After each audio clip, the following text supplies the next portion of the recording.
अस्सलाम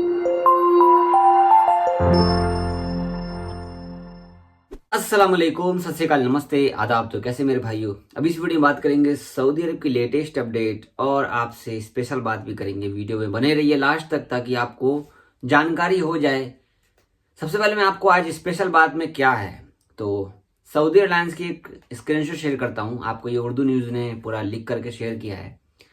आपको पता है कि अपने इंडिया में इस टाइम पे क्या हालत है और आपको ये भी मालूम है कि इंडिया में कोरोना के केस कितने निकल रहे हैं। आज भी 2,94,000 2,92,000 केस आ रहे हैं। तो हम लोग जो सोच रहे थे कि 17 मई को फ्लाइट खुलेगी तो इंडिया से ये फ्लाइट खुल सकती है इंशाल्लाह, लेकिन प्रॉब्लम यहाँ पर ये देख लो कि पहले जो 2-3 महीने पहले ये 17 मई का जो डेट बताया गया तो सऊदी अरब वालों ने तो विदेशों की फ्लाइट पर बैन लगा के रखा ही रखा है। मगर इतने केस नहीं थे अपने इंडिया में, केस डाउन हो गए थे। लेकिन इस बीच में इलेक्शन के चक्कर में केस इतने तूफान की तरफ फैले कि देखो अब आसमान छूने को है। अपने इंडिया में अगर टेस्ट ढंग से किया जाए ना तो आपको एक दिन में 5 लाख से 10 लाख केस निकलेंगे। अब आप लोग इस समय जो हमारे भाई इंडिया में गए थे और फंस गए थे, अभी भी बहुत सारे भाई छुट्टी जा रहे हैं। आपका काम वहां पर बना है तो ठीक है, काम नहीं है वापस आना छुट्टी में तो बहुत मुसीबत आ सकती है आपके ऊपर। तो आप ही सब ने कल बहुत सारे कमेंट किए हमारे कमेंट बॉक्स में। तो भाई जावेद भाई, आप जो बोल रहे थे कि 17 मई से फ्लाइट खुल जाएगी गैर मुल्की लोगों के लिए, अब ये सऊदी लोगों के लिए है।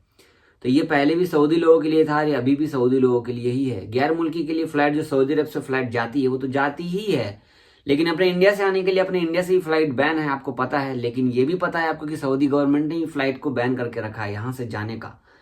तो यहाँ से सिर्फ वंदे भारत मिशन की फ्लाइट ही जा रही है, नॉर्मल फ्लाइट नहीं जा रही है। और इस टाइम पे जो पोजीशन है अपने इंडिया का, सबसे निचले निचले पायदान पर आ गया है। आपको मैं एक फोटो भी शेयर करता हूँ, आज तक का है। देखो यहाँ पे 45 साल के बाद इतनी गरीबी वाली टाइम आ चुकी है अपने इंडिया में। इतना गरीबी मतलब गरीब और गरीब हो गए हैं। बार क्या बोलूं मैं आपको, आप फोटो ही देख ही रहे हो और हालात किस तरीके से है आप खुद जानते हैं, हमारे जो भी इंडियन भाई हो। तो अब इस टाइम पर किसी भी हालत में वापस आपको आना है। वैसे आपको ये भी मालूम है कि सऊदी में कर्फ्यू वगैरह नहीं लगेगा, लेकिन ये भी इन्होंने कहा है कि जहां केस ज्यादा होंगे हम वहां पर कर्फ्यू लगा सकते हैं। लेकिन जो देश से आप लोग वाया होकर के आ रहे हैं और अभी भी आप लोग सोच रहे हैं तो सोच रहे हैं, ठीक है, रिस्क तो अभी भी है। देखो 2 महीने से तो रिस्क बना ही हुआ, लेकिन रिस्क ले लेकर के लोग आ ही रहे थे क्योंकि इन्होंने एग्जैक्टली 20 दिसंबर पर बयान करके रखा है कि वहां की फ्लाइट हम नहीं खोलेंगे, वहां से केस ज्यादा आ रही है इस वजह से। तो अभी भी बहुत सारे भाई जो आप लोग सोच रहे हो, थोड़ा सा दिमाग लगाओ, सोचो, अगर आ रहे हो तो आ जाओ, ठीक है, लेकिन रिस्क अभी भी है। आप ही लोगों के कमेंट है भाई, आप नहीं बोलते जावेद भाई कौन से देश से आए कौन से देश से नहीं आए। मैं इसलिए नाम नहीं लेता हूं क्योंकि आपको पता है कि दुबई में फंस गए थे लोग आकर के, डबल डबल पैसा लगाने के बावजूद भी वो वापिस चले गए, वापिस अपने काम पर नहीं आ पाए। तो ये प्रॉब्लम तो है। बात रही फ्लाइट की इंडिया से डायरेक्ट सऊदी अरब की, तो भाई इस पे तो आप लोग भूल ही जाओ क्योंकि उम्मीद जरा से भी नहीं है। जब अपने इंडिया में ऑक्सीजन टाइम से नहीं मिल पा रहा है सबको, तो फ्लाइट तो खैर ये लोग सोच भी वाले भी नहीं। अब बस बोलने वाले जुमला था, जुमला बोल दी, जब सऊदी अरब खोलेगी फ्लाइट तो खोल देंगे।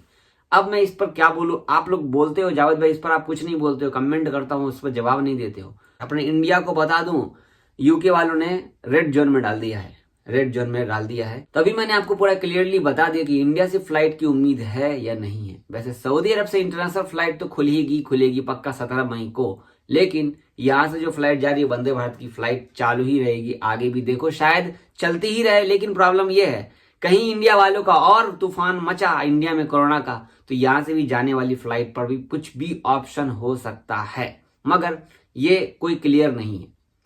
तो अभी आप सबको क्लियर हो गया होगा। तो चलिए बात करते हैं सऊदी अरब की कोरोना की अपडेट। आज है 21 अप्रैल और 1028 केस निकले हैं, 824 ठीक हुए हैं, 12 इंतकाल किए हैं। रियाद में 431 केस निकले हैं, मक्का में 220, ईस्टर्न में 157, मदीना में 45, असीर में 45, जजान में 30, तबूक में 25, अलकसीम में 22, नॉर्दर्न बॉर्डर में 14, नजरान में 13, हाइल में 11, अलजौफ में 10 और अलबाहा में 5। तो टोटल एक्टिव केस 9,818 हो गए हैं, 10,000 के लगभग होने वाले हैं सऊदी अरब में एक्टिव केस।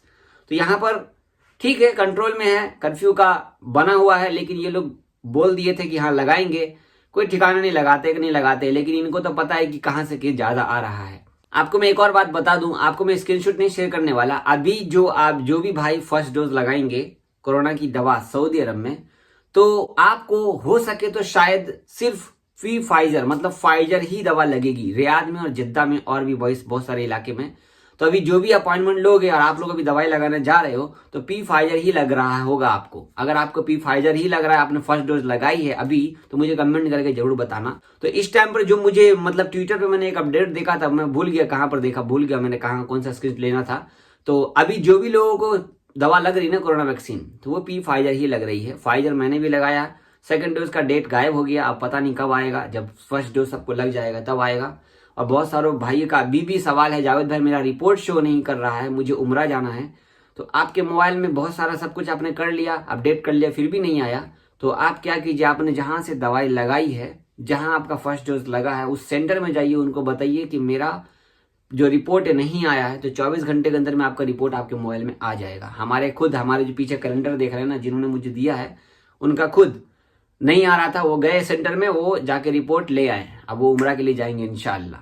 कल जो मैंने आपको एक अपडेट शेयर की थी, सऊदी अरब मक्का हरम शरीफ में लेडीज लोगों को जो जॉब पर रखा गया है, तो बहुत सारे भाई सवाल किए कि यार ऐसा पहनावा पहना कर वहां पर मतलब मक्का काबा शरीफ के सामने खड़ा कर दिया गया है। तो देखिए, हम खासकर मैं अभी सऊदी में हूं, तो मैं इस पर कोई भी ऑब्जेक्ट मतलब गलत टिप्पणी नहीं कर सकता भाई, मैं लाइव हूं यहाँ पर, ठीक है। तो जो यहाँ पर चल रहा है बस चल रहा है अल्हम्दुलिल्लाह। अगर मैं इंडिया में होता तो मैं कुछ बोल सकता था, लेकिन मैं बोलूंगा नहीं, अभी यहाँ पर हूँ तो। हाँ, इंडिया जाने के बाद मैं कुछ बोल सकता हूँ यहाँ के ऑप्शन के बारे में, लेकिन अल्हम्दुलिल्लाह जैसा है ठीक है। लेकिन मैंने ये भी कहा था आपको कल की, मुझे नहीं मालूम एस्टिमेट कितने लोगों को रखा गया है जॉब पर, तो एक वीडियो आपके ऊपर चल रहा होगा। टोटल 80 लेडीजों को मक्का हरम में सिक्योरिटी के जॉब पर तैनात किया गया है, जो कि उमरा ज़ायरीन के बीच में स्टैंड अप रहेंगी। जैसे कि जेंट्स लोग थे उस तरीके से इन लोगों को भी रखा जाएगा। खास करके लेडीज लोगों को हेल्प के लिए ज़्यादातर प्रॉब्लम होता था, तो इनके लिए खास कर ये हेल्प करेंगी। तो भाई अल्हम्दुलिल्लाह ये सऊदी गवर्नमेंट की सोच है, उनको जो काम जिसको देना है अल्हम्दुलिल्लाह उनकी सोच है। हम इसमें अच्छा और बुरा क्यों निकालें, और हम कौन होते निकालने वाले, क्योंकि हम किसी दूसरे कंट्री के हैं। हाँ, किसी दूसरे कंट्री में रहेंगे, हम अपने कंट्री में हैं तो वहां से हम कुछ बोल सकते हैं, लेकिन यहाँ रहने के बाद हम यहीं की गलतियां गिनाएंगे तो हम पर कुछ ऑप्शन आ सकता है। अब बात करते हैं पूरे सऊदी अरब में मस्जिद के हवाले से खबर। तो टोटल पूरे सऊदी में 700 मस्जिदें बंद की गई अब तक, लेकिन इसमें से 644 मस्जिदों को खोल दिया गया है साफ सुथरा करके, और बाकी मस्जिदों को भी खोल दिया जाएगा। इसमें एक अपडेट ये भी है कि जो भी तरावी पढ़ने जाता है, तो देखा गया है कि लोग जनमाज लेकर नहीं जाते हैं, मतलब कि जल्दी से उतरे फटाफट मस्जिद भागो, जनमाज लेकर नहीं जाते हैं। तो जनमाज लेकर जाइए, हालांकि आपका कोई फाइन नहीं किया जाएगा, लेकिन जनमाज लेकर जाते हैं, पता नहीं आप जहां पर नमाज पढ़ रहे हैं तो वहां पर कोई और भी नमाज पढ़ के गया हो, तो इससे सेफ्टी आपकी ज्यादा बेटर होगी कि आपकी ही भलाई के लिए बोला जा रहा है। तो आप जनमाज लेकर जरूर जाएं जनमाज लेकर के। मास्क तो आप लगाते ही हैं, जनमाज लेकर ही जाया करें नमाज पढ़ने के लिए, तो ज्यादा अच्छा रहेगा आपके लिए भी और दूसरे के लिए भी, ठीक है। तो ये तो सऊदी अरब और इंडिया की कुछ मिक्स खबरें हो गई। और आप सबको एक लास्ट की खबर जो कि अपने इंडिया से है।